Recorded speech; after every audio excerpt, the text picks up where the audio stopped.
Há uma grande expectativa em relação à Copa do Mundo. Segundo o governo federal, o Brasil deve receber 7 bilhões de reais em investimentos entre junho e julho, que devem vir de mais ou menos 4 milhões de visitantes. E é sobre esses números gigantescos que eu converso agora com o professor Wesley Mendes, que é especialista em finanças. Tudo bem, professor? Tudo bem, Anne. E também com o professor Rafael Alcadipani, que é especialista em organizações. Tudo bem, professor? Tudo bem, Anne. E com o professor Marco Antônio Teixeira, especialista em administração pública. Tudo bem, professor? Tudo bem, Anne. Professor Wesley, eu começo pelo senhor perguntando o seguinte: por que alguns países decidem e acreditam que um evento grande como Copa do Mundo pode ser bom para eles? Em geral, há uma convicção entre os países que optam por ou se candidatam a sediar eventos desse tipo, no seguinte aspecto, que são eventos de curta duração, porém que deles se esperam que haja efeitos de longo prazo, como melhorias de transporte, saúde e educação. Isso acontece de fato, professor? As pesquisas mostram que raramente os benefícios decorrentes que são atribuíveis a esse tipo de evento eles não se realizam. E professor Rafael, tem muita pressão num evento tão grande como esse? Olha, em geral esses eventos trazem questionamentos da população com relação aos gastos feitos, especialmente os gastos públicos, né? E no Brasil a gente percebeu desde a época das Copas das Confederações no ano passado que a população se mostrou bastante revoltada com relação ao gasto feito em estádios de futebol vis-à-vis o benefício que o Estado geralmente dá às pessoas, né? Se você pega cidades como Natal, se você pega cidades como Manaus, cidades como Fortaleza, que são cidades que têm serviços públicos bastante precários, a população fica olhando aquele estádio nababesco e vê a situação do transporte público, vê a situação da saúde pública, vê a situação das escolas e pensa, por que estão gastando dinheiro nisso? Tanto é que a exigência de padrão FIFA para serviços públicos foi uma coisa muito forte que surgiu durante os protestos de junho. Agora, professor Rafael, o senhor está falando desses protestos, isso acaba se revertendo em alguma coisa concreta ou fica só no grande questionamento?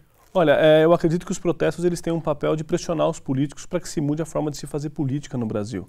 A gente não pode esquecer um outro aspecto que é um aspecto fundamental com relação à Copa do Mundo e que as pessoas tendem a não falar, que é a questão da FIFA. A FIFA é uma organização que tem milhões de sinões com relação a ela na sua história. Era uma corporação, uma organização que privatizou o futebol de uma certa maneira e que ela é o único ente num jogo como esse, principalmente na Copa do Brasil, que vai ter benefício. É o único ente que vai sair com milhões de lucros, na verdade bilhões de lucros do Brasil, ao passo que toda a conta de gastos, toda a conta de imagem vai ficar para o Brasil e para o governo brasileiro. O professor Rafael está falando da questão política. Como é que o senhor avalia essa questão num ano eleitoral como esse, professor Marco Antônio? Olha, obviamente que todas as questões ligadas à Copa estão promovendo um desgaste muito grande do governo, mas sobretudo do governo federal. Inclusive, eu imagino que grande parte da perda da popularidade da atual presidência da República vem desse aspecto, não é? Agora, tem uma questão que precisa ficar bem clara, não é? Ou seja, se o governo federal está pagando a conta sozinho agora, em 2007, quando foi decidido que o Brasil iria fazer a Copa, havia entre os governadores de todos os estados brasileiros uma briga muito grande para saber quem ia ser sede. Tá? E a partir disso, obviamente que as sedes escolhidas ficaram sob responsabilidade desses governos estaduais, que também investiram recursos, que também empenharam recursos e que também têm responsabilidade pela realização da Copa. Agora, o curioso é que eles não estão pagando a conta política disso. Então, do ponto de vista político, fica difícil você projetar nesse momento qual é o efeito que a Copa vai ter sobre o resultado da eleição. Acredito eu que o efeito pode ser se o Brasil for muito mal na Copa, for desclassificado, e o efeito pode ser outro se o Brasil for campeão. Temos que esperar um pouco ainda para verificar. Professor Wesley, eu queria perguntar para o senhor, o professor Marco Antônio está falando dos malefícios que pode causar a Copa esse ano aqui no Brasil, mas em outros países, que tipo de benefício eles tiveram sediando a Copa do Mundo? As pesquisas mostram, os analistas que são focados no entendimento dessas questões relativas a eventos de grande envergadura como Copa do Mundo, apontam que raramente os países conseguem ter benefícios líquidos disso. Se a gente entender Copa do Mundo como um investimento, porque ele o é, podemos lê-lo a partir da seguinte ideia. Um pecado que se costuma cometer na avaliação da viabilidade do investimento é superestimar os benefícios e subestimar os custos dele. E isso com alguma frequência acontece. Então, por basicamente 3 motivos, os benefícios líquidos não chegam para os países. Primeiro, porque os custos decorrentes da construção, das melhorias que têm que ser feitas em transporte, infraestrutura, treinamento pessoal, enfim, os mais diversos tipos, construção dos estádios, esses custos são subestimados e, portanto, no final das contas, eles são maiores do que se planejava. Esse é o primeiro aspecto. O segundo é o temor de que aquilo que vier a ser construído, concebido, não seja devidamente utilizado posteriormente à Copa, né? Em especial os estádios de futebol. E nós temos aí testemunho de que entre os diversos estádios que foram construídos ou mesmo reformados, alguns deles, e não são investimentos pequenos, né? Alguns deles têm um sério risco de não ter uso nenhum, ou quase nenhum, depois dessa Copa. E um terceiro aspecto é a superestimação daquilo que o turista possa deixar aqui em termos de gasto, né? Então, o Ministério dos Esportes tem estimado um nível ticket médio de 2,6 mil dólares por turista, e o histórico tem mostrado que não chega a 1.700 dólares em média que um turista deixa no Brasil. Então, por esses motivos, a gente entende que o risco de a gente não ter benefícios líquidos realmente observados após a Copa é alto. O senhor concorda, professor Rafael? Concordo integralmente. Eu acho que tem um outro aspecto que eu já ouvi vários comentários de pessoas do setor hoteleiro, é que durante a Copa do Mundo é um mês, por exemplo, em cidades como São Paulo e Rio de Janeiro, em que tem muitos eventos. E que esses eventos não vão acabar não acontecendo por conta da Copa do Mundo. Então, quer dizer, você também tem um custo, que é o custo de você sediar esse evento e focar toda a sua infraestrutura apenas no evento, deixando de lado que outras coisas aconteçam. Há estimativas que mostram que o ganho para o PIB, né, do Brasil vai ser de menos de 0,5% por conta da Copa do Mundo, o ganho líquido, né?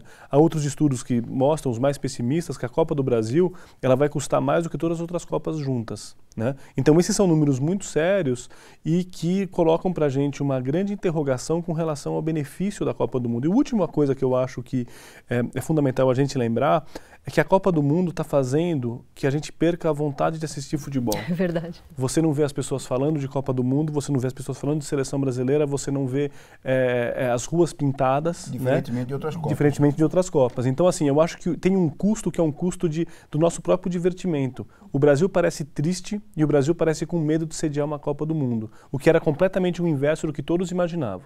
Professor Marco Antônio, há algum tipo de retorno positivo nessa história toda?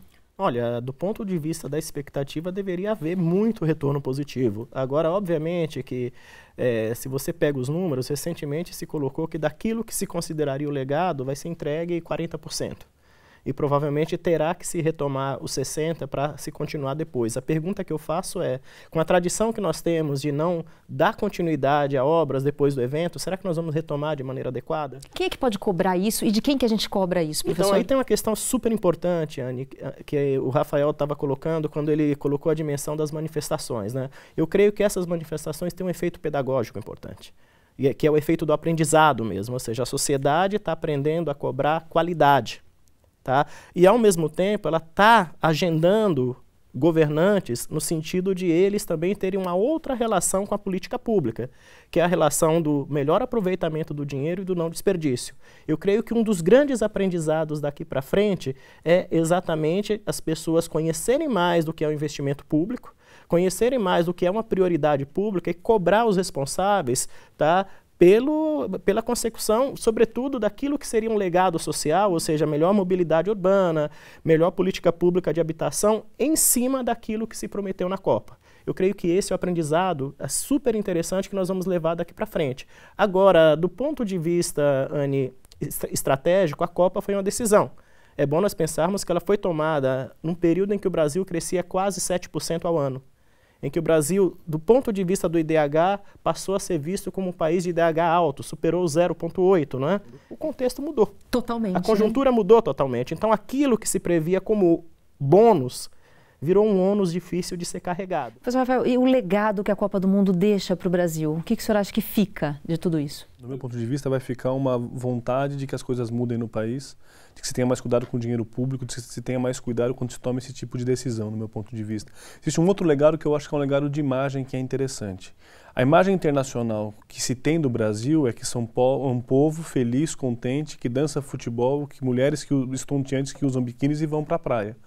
Quando as ruas do Brasil elas se levantam para uma mudança de país, do meu ponto de vista também passa uma questão de mudança de imagem internacional de que o Brasil é um país sério, com gente que está querendo melhorar para o futuro.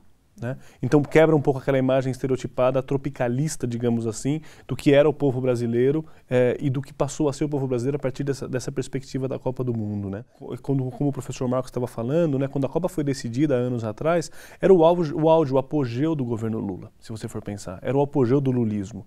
O que a Copa do Mundo talvez possa marcar e pode evidenciar é o declínio do lulismo. É uma necessidade de você mudar o paradigma. O paradigma, se você for pensar da época do Fernando Henrique, ele foi um paradigma que trouxe coisas boas para o Brasil, como coisas ruins, mas mais boas do que ruins. A época do Lula também trouxe uma série de coisas boas, mas talvez esteja um momento que a gente está precisando mudar o modelo e que o Brasil precisa repensar como é que ele vai se desenvolver daqui para frente. Por falar em mudança de modelo, o que o senhor acha disso, professor Marcos? É possível, é viável e essa mudança de modelo ela é rápida? Não, ela não é rápida, Anny. Ela depende muito de fatores exógenos, não é?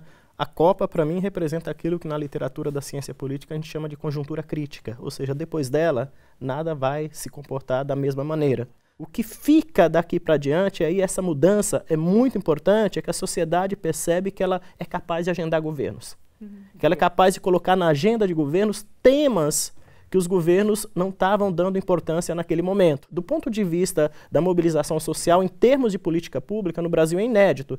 Eu chamo a atenção para as manifestações de junho do ano passado.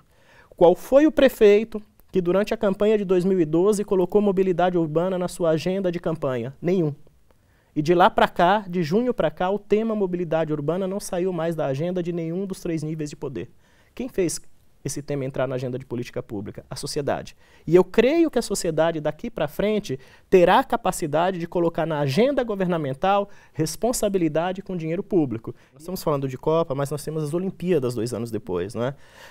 O aprendizado que a Copa pode trazer para a Olimpíada é muito grande. Agora, a grande questão é como utilizar esse aprendizado. Portanto, se o Brasil não andar muito rápido, a imagem de um governo ou de governos que organizam um evento que é ruim para a Copa, ela pode se acentuar para a Olimpíada. Porque o que se esperava em 2007 também, quando o Brasil foi escolhido para a Copa, do ponto de vista de estratégia governamental, era um melhor posicionamento do país em termos internacionais, inclusive para poder juntar com um conjunto de outras questões para o Brasil conseguir aquilo que, do ponto de vista do lulismo, era um dos principais objetivos, né? Que era uma vaga no Conselho de Segurança da ONU. Agora, tem um aspecto nesse debate que nós estamos deixando de lado e que eu acho que é muito importante de ser lembrado, que não é só o custo, digamos assim, financeiro para o Estado. A Copa do Mundo trouxe um custo social altíssimo. Pessoas foram desalojadas e não colocadas em lugares onde elas deveriam estar.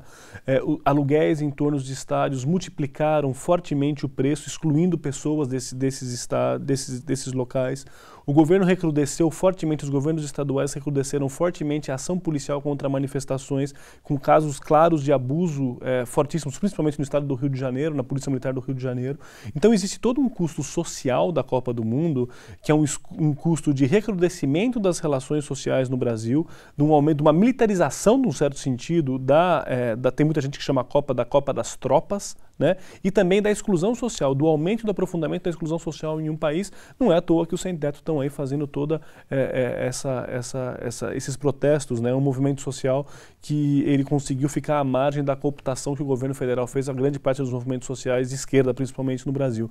Então, assim, eu acho que a Copa do Mundo ela tá custando muito para os pobres brasileiros. Isso é uma coisa muito, muito, muito importante e que é contrária a todo o legado do lulismo. O legado do lulismo é um legado de desenvolvimento e de combate à pobreza. E, infelizmente, a Copa do Mundo se mostrou mais nociva ainda para a população pobre brasileira. Eu queria dizer o seguinte, que existe uma tendência agora no mundo em direção à terceira geração do que está se chamando terceira geração das métricas de desenvolvimento nacional, que são as métricas associadas ao bem-estar da população. Então, ou seja, da satisfação das pessoas com as suas condições de vida. Então, eu acho que, em complemento, que o pessoal já citou aqui, eu destacaria 2 coisas. Investimento em infraestrutura, como indutor de maior competitividade para o país, né, para a economia do país, e uma atenção destacada na promoção da manutenção dos contratos, ou seja, que as coisas que são combinadas sejam efetivamente cumpridas, né? Uma das coisas que faz com que as obras se atrasem, que aumente de custo, é que os contratos não são cumpridos efetivamente. As pessoas, sejam as empresas, as pessoas, no Brasil a gente tem uma cultura já secular de o combinado ser sempre revisável, revisável e revisável. A gente atrasa, aumenta os custos e há um efeito negativo em cadeia. Meninos, muito obrigada pelo debate de altíssimo nível. Aprendi horrores com vocês. Muito obrigada. E obrigada a você também e até uma próxima.